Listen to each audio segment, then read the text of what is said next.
Hello दोस्तों, नमस्कार। स्वागत है आपका मेरे अपने YouTube चैनल एसएससी बॉस पे।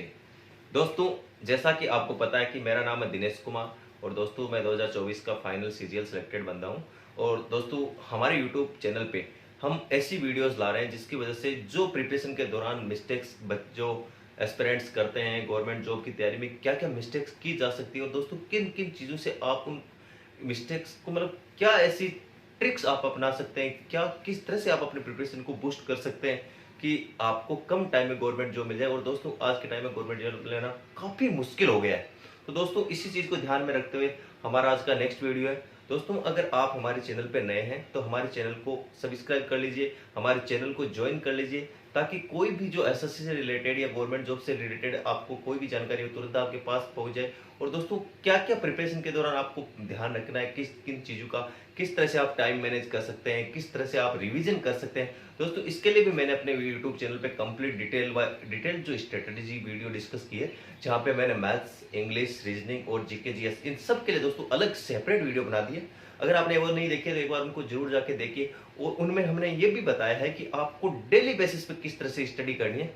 तो दोस्तों, इसी क्रम में आज जो हमारा वीडियो रहेगा वो ये रहेगी कि एसएससी में 2025 में क्या क्या बदलाव आए हैं। दोस्तों, बहुत सारी चीजें, अगर आपको इन चीजों के बारे में अगर नहीं पता है तो ऐसा हो सकता है कि आप एग्जाम देने से वंचित हो सकते हैं। दोस्तों, नॉर्मलाइजेशन फॉर्मूले में चेंजेस आ गए हैं।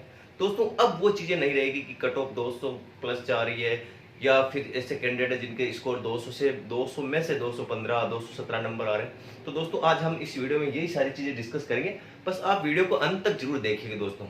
दोस्तों, अगर आपको हमारे एफर्ट्स पसंद आ रहे हैं तो हमारे वीडियोस को जरूर लाइक कीजिए, शेयर कीजिए और हमारे चैनल को जरूर ज्वाइन कीजिए। Thank you guys. तो शुरू करते हैं दोस्तों। एसएससी 2025 क्या क्या बदलाव।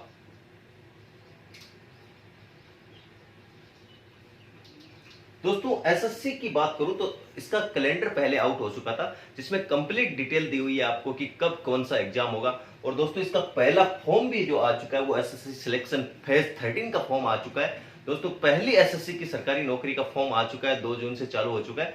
दोस्तों, इसका जो एग्जाम होगा वो होगा 24 जुलाई से लेकर 4 अगस्त तक। उसके बाद दोस्तों, जो अब नेक्स्ट जो फॉर्म आएगा 9 जून को, दोस्तों बहुत बड़ी महा खुशखबरी, मतलब कि सीजीएल का दोस्तों जो नोटिफिकेशन आउट होगा, फॉर्म चालू हो जाएंगे। तो दोस्तों, क्या क्या चीजें इस बार एसएससी ने बदलाव की। दोस्तों, सबसे बड़ी बात है एसएससी ने अपना ओटीआर इंट्रोड्यूस करवाया। दोस्तों, ओटीआर के अंदर उन्होंने क्या किया कि जो ओल्ड कैंडिडेट्स है या जो न्यू कैंडिडेट्स है, दोस्तों एक तो इन्होंने क्या कर दिया कि आधार बेस्ड ऑथेंटिकेशन।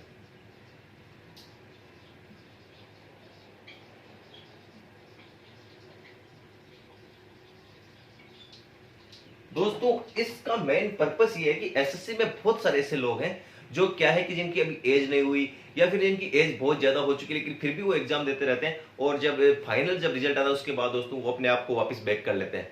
तो दोस्तों, इन्होंने एसएससी ने ये अब की बार पूरा फुल प्लान बनाया कि अब एसएससी के अंदर जेन्युइन कैंडिडेट्स ही दोस्तों एग्जाम देगा। तो दोस्तों, इन्होंने आधार बेस्ड ऑथेंटिकेशन, आपको कम से कम 2-3 जगह आधार से ओटीपी लिंक करके, और दोस्तों जब आप एग्जाम में जाएंगे तो आपको एग्जाम में कम से कम 5 से 6 प्रकार की जो चेकिंग हो दोस्तों प्रोसेस है, उससे आपको गुजरना पड़ सकता है। दोस्तों, उसमें एक आधार बेस्ड ऑथेंटिकेशन है, दोस्तों जैसे एग्जिट वेरिफिकेशन है, दोस्तों आपकी जो आई साइट है इनकी चीजों चेकिंग है। दोस्तों, बहुत सारी चीजें ऐसी होगी जो अब एसएससी में एकदम न्यू है। दूसरा दोस्तों क्या है कि जो ओल्ड स्टूडेंट थे उनको जो अब दोस्तों 2 जून से अगर आपका कोई फॉर्म में एडिट आपको कुछ एडिट करना है, दोस्तों जो आप मान लो आपने पहले कोई फॉर्म भर रखा है, जो फॉर्म पिछली बार से भर रखा है, अब दोस्तों अगर आपको उसमें कुछ एडिट करना है तो दोस्तों 2 जून से ये स्टार्ट हो चुका है आधार बेस्ड ऑथेंटिकेशन। दोस्तों, आप अपने फॉर्म को एडिट कर सकते हैं। दोस्तों, जो सिलेक्शन फेज का है दोस्तों, फॉर्म पहला फॉर्म दोस्तों जो एसएससी जो इस बार पहली जो भर्ती है वो सिलेक्शन फेज 13 की है। दोस्तों, अब उसके फॉर्म भी चालू हो गए। दोस्तों, एग्जाम डेट आ चुकी है और उम्मीद करता हूं कि आप बहुत बेहतरीन तैयारी कर रहे होंगे। दोस्तों, इसके बाद दोस्तों एक और चीज आई है, वो है नॉर्मलाइजेशन फॉर्मूला।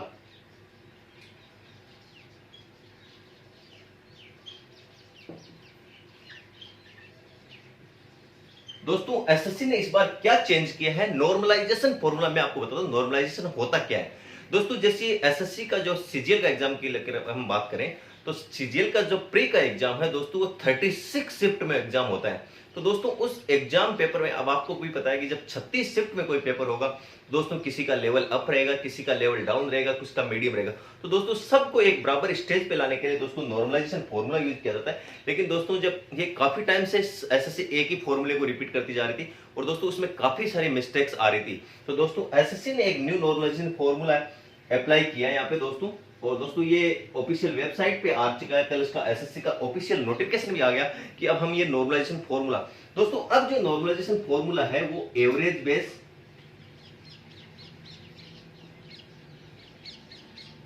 दोस्तों अब क्या रहेगा कि जैसे एवरेज बेस किस तरह से रहेगा मैं आपको बताऊं। जैसे जो 10 तारीख को जो मान लो कि 10, 11, 12 को एग्जाम है, तो दोस्तों 10 तारीख की जो शिफ्ट है उसमें टॉपर का जो स्कोर देखा जाएगा और दोस्तों बाद में उसमें टोटल जो कितने कैंडिडेट्स हैं उनका क्या एवरेज स्कोर रहता है। फिर दोस्तों जैसे 11 तारीख है उनमें टॉपर का स्कोर और 11 तारीख की शिफ्ट में कितना स्कोर जो एवरेज किया है दोस्तों, अब एवरेज को लेकर बात होगी।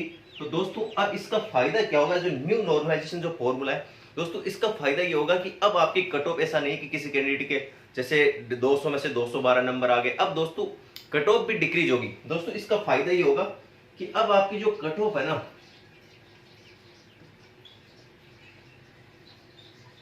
दोस्तों, कट ऑफ भी डिक्रीज होगी। और दोस्तों साथ में एक और चीज बता दूं, इस नॉर्मलाइजेशन के फॉर्मूले के बाद अब आपको ये भी रहेगा कि किसी के बहुत नंबर हर शिफ्ट में भी नंबर, अब ऐसा नहीं कि एक शिफ्ट में नंबर बढ़ते ही बढ़ते जा रहे हैं, अब उस शिफ्ट के अंदर एवरेज के अकॉर्डिंग दोस्तों किसी के नंबर कम भी होंगे, किसी के ज्यादा भी होंगे, लेकिन दोस्तों परसेंटाइल है वो उसी शिफ्ट के जो टॉपर्स है उनके अकॉर्डिंग देखी जाएगी।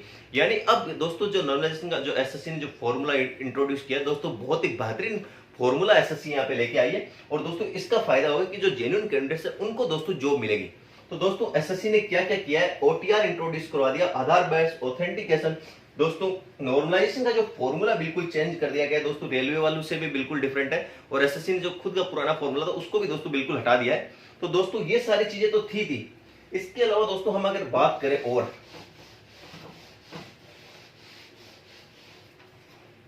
दोस्तों जो मेंस का जो सीजीएल में जो मेंस का एग्जाम होगा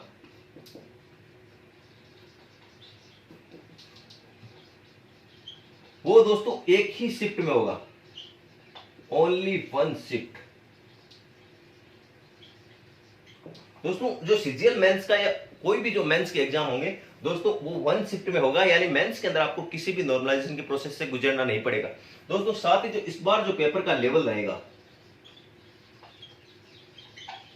दोस्तों, पेपर का लेवल इस हिसाब से सेट किया जाएगा कि अगर सीजीएल का आप एग्जाम दे रहे हैं तो उसका जो पेपर का लेवल होगा वो कंबाइंड ग्रेजुएट लेवल के अकॉर्डिंग होगा। सीएचएसएल का जो पेपर होगा दोस्तों वो 12th बेस के अकॉर्डिंग बनाया जाएगा। और दोस्तों जो एमटीएस का जो पेपर है वो दोस्तों मैट्रिकुलेशन यानी 10th के जो आपके जो क्राइटेरिया या 10th के हिसाब से अकॉर्डिंग माइंडसेट के अकॉर्डिंग दोस्तों पेपर बनाया जाएगा। दोस्तों अब पेपर लेवल भी अच्छा रहेगा, कोई दिक्कत नहीं आएगी आपको यहाँ पे। दोस्तों ओनली वन शिफ्ट में एग्जाम होगा। और दोस्तों सबसे बड़ी बात है कि जो सीजीएल वाला जो आ रहा है नोटिफिकेशन वो दोस्तों है 9 जून को।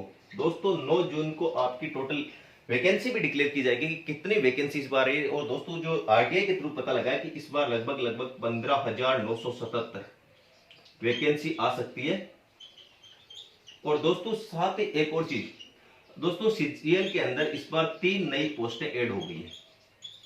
दोस्तों सीजीएल के अंदर 3 न्यू पोस्ट ऐड की गई है, एक इनकम टैक्स के अंदर और दोस्तों सुपरिटेंडेंट की जो है वो वैकेंसी, और दोस्तों साथ ही जो 4200 ग्रेड पे के अंदर आएगी।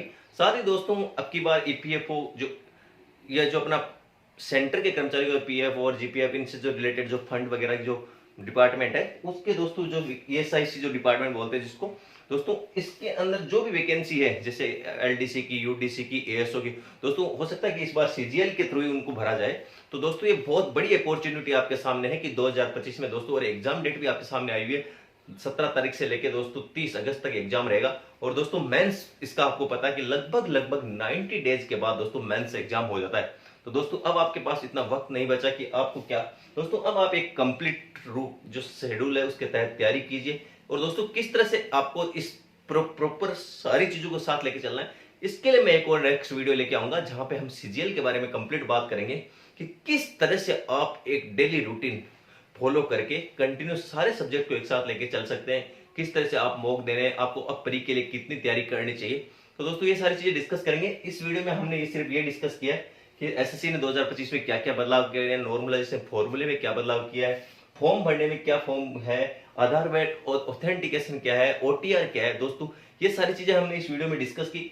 थैंक यू गाइस, मिलते हैं नेक्स्ट वीडियो में एक और बेहतरीन वीडियो के साथ। अगर आपको हमारे एफर्ट्स पसंद आ रहे हैं तो हमारे वीडियोस को जरूर लाइक कीजिए, हमारे चैनल को ज्वाइन कर लीजिए। और दोस्तों अगर आपको किसी भी तरह की कोई प्रॉब्लम्स आ रही है प्रिपरेशन के दौरान तो दोस्तों आप हमसे संपर्क कर सकते हैं। Thank you guys.